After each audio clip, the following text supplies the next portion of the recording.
Hercules कौन था? Hercules Greek का काल्पनिक पात्र है और ग्रीक माइथोलॉजी में ज़ूस के बाद सबसे प्रसिद्ध पात्र है। ग्रीक में इनका नाम हेरक्ल्स है, लेकिन रोमन में इन्हें हरक्यूलिस नाम दिया गया। हरक्यूलिस देवताओं के राजा ज़ूस और अल्कमीन नाम की औरत के नाजायज बेटे थे। एक बार ज़ूस को अल्कमीन दिखाई देती है और वे उस औरत की सुंदरता पर फिदा हो जाते हैं। फिर एक रात ज़ूस अल्कमीन के पति का रूप धारण कर उनके साथ शारीरिक संबंध बना लेते हैं, जिसके कुछ महीनों बाद अल्कमीन गर्भवती हो जाती है और ज़ूस के बच्चे को जन्म देती है, जिसमें ज़ूस के जैसी की शक्तियां होती है और आधे देवता होते हैं। जन्म के समय अल्कमीन और उनके पति बच्चे का नाम अल्कियस रखते हैं, पर बाद में उनका नाम हेरक्ल्स पड़ जाता है और रोमन में हरक्यूलिस। लेकिन ज़ूस की पत्नी हेरा को उनके पति के अवैध संबंध और अवैध बेटे के बारे में पता चलता है, तो वे बहुत गुस्सा हो जाती है और हरक्यूलिस से बहुत अधिक नफरत करती है। इसीलिए उसे मारने के लिए 2 सांपों को भेजती है, लेकिन हरक्यूलिस में ज़्यूस की शक्तियां होती है, इसीलिए छोटा बच्चा होते हुए भी दोनों जहरीले सांपों को फन दबाकर मार देते हैं। इसके बाद भी हेरा हरक्यूलिस को मारने के बहुत से प्रयास करती है, लेकिन हरक्यूलिस हर बार बच जाते हैं। एक मिथक के अनुसार जब अल्कमीन को पता चलता है कि हेरा उसके बच्चे को मारने का प्रयास कर रही है, तो वह बच्चे को एक पेड़ में छुपा देती है और यह बच्चा देवी अथेना को मिल जाता है और अथेना इसे हेरा के पास लेकर आती है और बताती है कि उसे यह बच्चा जंगल में मिला है और भूखा भी है। फिर जब हेरा उस बच्चे को अपने स्तन से दूध पिला रही होती है, तो हरक्यूलिस उनके स्तनों को काट लेता है और अलग हो जाता है, जिससे कि कुछ दूध आसमान में गिर जाता है। माना जाता है कि इसी से मिल्की वे का निर्माण हुआ था। इसके बाद हेरा उस बच्चे को फिर से अथेना को दे देती है और उसे खुद ही बच्चे का ख्याल रखने को कहती है। पर जाने अनजाने में देवी हेरा के स्तनपान की वजह से हरक्यूलिस में और भी ताकत और शक्ति आ जाती है। इसके बाद हरक्यूलिस को धरती पर एम्फिट्रियन के दरबार पर छोड़ दिया जाता है, जहां वे शस्त्रों, घुड़सवारी, संगीत, कुश्ती, तीरंदाजी जैसे बहुत सी कलाओं में निपुण हो जाते हैं। लेकिन हरक्यूलिस को भी अपनी ताकत का अंदाजा नहीं होता, इसीलिए एक बार अपने संगीत शिक्षक के साथ छोटे से झगड़े में वह उन्हें वीणा से मारते हैं, जिससे उनके शिक्षक की मौत हो जाती है। इसके बाद यहाँ से जाने के बाद हरक्यूलिस बहुत से जंग लड़ते हैं और उनके इन्हीं जंगों के बहादुरी के किस्से आज भी ग्रीक और रोमन में सुनाए जाते हैं।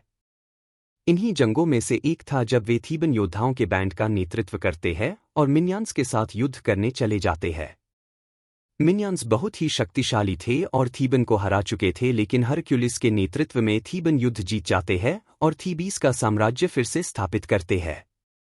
हरक्यूलिस की बहादुरी से प्रभावित होकर थीबीस के राजा क्रियन अपनी बेटी मेग्रा का विवाह हरक्यूलिस से करा देते हैं।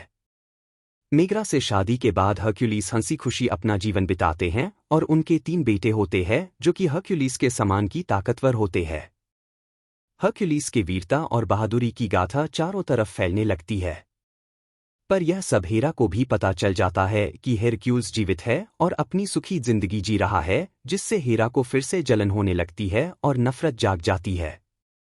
फिर एक दिन हेरा हरक्यूलिस के दिमाग को वश में करके हरक्यूलिस के हाथों ही अपनी पत्नी और बच्चों का हत्या करा देती है।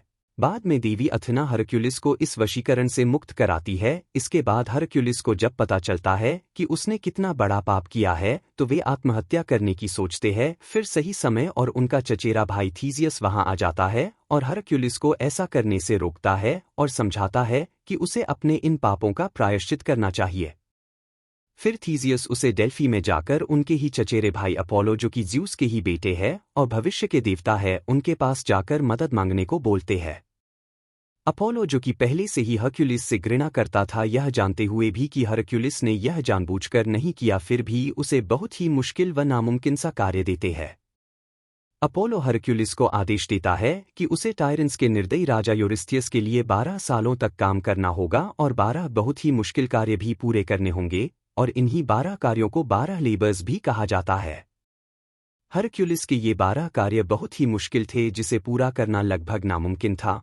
पर जानिए वह 12 कार्य कौन से थे और हरक्यूलिस ने उन्हें कैसे पूरा किया, जिस कारण से हरक्यूलिस की वीरता की गाथाएं अभी तक सुनाई जाती है। एक निमीन लायन हरक्यूलिस का पहला लेबर था, निमीन शेर को मारना। पर राज्य के लोगों ने कहा कि अगर हरक्यूलिस 30 दिन के अंदर शेर को मार डालता है तो वे ज़ूस को शेर की आहुति देंगे, लेकिन अगर हरक्यूलिस 30 दिन तक भी नहीं लौटता तो उन्हें हरक्यूलिस की आहुति देनी पड़ेगी। फिर हरक्यूलिस उस शेर से लड़ने उसके गुफा में चला जाता है। जब हरक्यूलिस शेर को मारने के लिए तीर चलाता है तो उस शेर को कुछ भी असर नहीं होता, जिससे हरक्यूलिस को पता चल जाता है कि उसके शरीर पर कोई भी हथियार काम नहीं आने वाला। फिर हरक्यूलिस और उस शेर के बीच बहुत दिनों तक लड़ाई चलती रहती है, पर अंत में हरक्यूलिस उस शेर का मुंह दोनों हाथों से पकड़कर फाड़ देता है और उसके ही पंजों से उसकी खाल निकलकर शरीर में उड़ता है और 30वें दिन राज्य में वापस पहुंच जाता है। 2 लर्नियन हाइड्रा। इसके बाद राजा यूरिस्थियस हरक्यूलिस को दूसरा लेबर देते हैं, जिसमें उसे हाइड्रा नाम के दानव से लड़ना पड़ता है, जिसे हीरा ने हरक्यूलिस को मारने के लिए ही पाला होता है। हाइड्रा एक बहुत ही शक्तिशाली दानव होता है, जिसके बहुत से सिर होते हैं और उसका सांस भी जहरीला होता है। युद्ध के दौरान जब हरक्यूलिस एक कपड़े से अपना मुंह बांध कर लड़ते हैं ताकि हाइड्रा के सांस से निकलने वाले जहर से बच सके, पर जब वह हाइड्रा का सिर काटते थे तो फिर से एक नया सिर उग जाता था। फिर हरक्यूलिस की मदद के लिए उनके भाई आयोलॉस पहुंच जाते हैं और वह हरक्यूलिस को इसे मारने का तरीका बताते हैं, जिससे कि उसका सिर काटते ही दूसरे हाथ से सिर जला दें तो नया सिर नहीं आएगा। ऐसे ही वह दोनों मिलकर हाइड्रा को हरा देते हैं और हरक्यूलिस सोने की तलवार जो कि देवी अथना द्वारा दी गई होती है, उससे हाइड्रा का मुख्य सिर काट देते हैं और उसे मार देते हैं। इसके बाद हरक्यूलिस उसके सिर में मौजूद जहर को अपने तीरों लगता है, जो कि उसके आने वाले लेबर में मदद कर सके। 3 सिरिनियन हिंद। अपने तीसरे लेबर में हरक्यूलिस को सुनहरे रंग के सींग वाले सिरिनियन हिंद को पकड़ना होता है, जो कि देवी आर्टेमिस से डरता है। कहा जाता है कि हरक्यूलिस को इसे पकड़ने में लगभग 1 साल का समय लगा, क्योंकि हरक्यूलिस को आदेश दिया गया था कि उसे जिंदा पकड़ना है और उसे कोई चोट नहीं आनी चाहिए। 4 एरिमांथियन बो। हरक्यूलिस का चौथा श्रम था एरिमांथियन स्वर को जिंदा पकड़कर यूरिस्थियस के दरबार में लाना। हरक्यूलिस बर्फ के बीच चिल्लाते हुए इस स्वर का पीछा करते हैं और अंततः उसे पकड़कर जंजीरों से जकड़ लेते हैं और अपने कंधों में उठाकर यूरिस्थियस के दरबार में आ जाते हैं, जिसे देखकर राजा भी हैरान हो जाते हैं। 5 क्लीन द ऑजियन स्टेबल्स। हरक्यूलिस का 5वां लेबर था एक दिन में राजा ऑजियास के विशाल अस्तबल के सभी मल को साफ करना। हालांकि यह सरल लग सकता है, यह वास्तव में एक बहुत बड़ा और बदबूदार कार्य था। 6 स्टिम्फेलियन बर्ड्स। हरक्यूलिस का 6ठा श्रम था स्टिम्फेलियन पक्षियों का सफाया करना। यह बहुत ही बड़े पक्षी थे जिनकी बहुत ही मजबूत चोंच हुआ करती थी और यह इंसानों को भी खा जाते थे। इन सब पक्षियों का शिकार करके हरक्यूलिस ने अपना 6ठा लेबर पूरा किया। 7 क्रीटन बुल। यूरिस्थियस ने हरक्यूलिस को 7वें लेबर के लिए क्रीट राज्य में भेजा और वहां उन्हें एक बैल को पकड़ना था जो आधा बैल था और आधा इंसान था, और उस बैल को भी पकड़ने के बाद हरक्यूलिस अपना 7वां श्रम भी पूरा कर लेते हैं। 8 मेयर्स ऑफ डायोमीड्स। यूरिस्थियस ने हरक्यूलिस को 8वें लेबर के तौर पर थ्रेस के राजा डायोमीड्स के घोड़ों को चुराने का श्रम दिया। यह घोड़े अपने खूंखार स्वभाव के लिए जाने जाते थे, जो कि उनके इलाके में आने वाले इंसानों को भी खा जाते थे और इंसानों का मांस खाने के बाद इनका गुस्सा शांत होता था। माना जाता है कि यह घोड़े अपने मुंह से आग भी छोड़ते थे। इन घोड़ों को मोटे लोहे के जंजीरों से बांध कर रखा गया था। हरक्यूलिस ने इन घोड़ों को आज़ाद कर दिया और डायोमीड्स को मारकर उसका शरीर घोड़ों को खाने के लिए दे दिया, जिससे कि घोड़े भी शांत हो गए। 9 हिप्पोलिटा बेल्ट। अपने 9वें श्रम के लिए हरक्यूलिस को यूरिस्थियस की बेटी एडमीट के लिए अमेजन की रानी हिप्पोलिटा से उनकी करधनी बेल्ट लानी थी।